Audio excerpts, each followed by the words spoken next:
سرانده توجیک زلیخا مامشویeva که در برابر هنرمندی به صاحبکاری نیز مشغول است، در پیامی در صفحه اینستاگرامی خود از مسئولان کمیته اندازی تاجیکستان خواهش کرده است تا امکان دهند که مردم فعالیت صاحبکاری خود را پیش برند.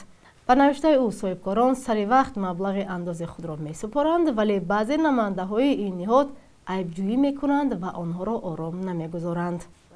او تاکید کرده است که نمیداند به کجا مراجعت کند و اظهار امیدواری کرده است که بعد نوشته او مقامات در این مسئله با انصاف صحبت می کنند.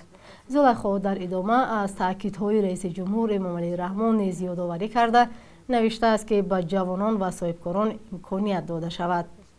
در گذشته نیز صاحبکاران بارها از گرانی مالیات و تفتیش‌های پی در پی شکایت کردند. به گزارش آژانس آمار تاجیکستان از 810,000 شرکت و صاحبکاری انفرادی که در روزنامه یگانه کمیته انداز ثبت شدند، زیاده از 400,000 آنها فعالیت را بس کردند. برخی صاحبکاران از دخالت به کارشان و توجه نشدن به مشکلشان صحبت می‌کنند که باعث از کار ماندن شرکت و کارخانه آنها گشته است.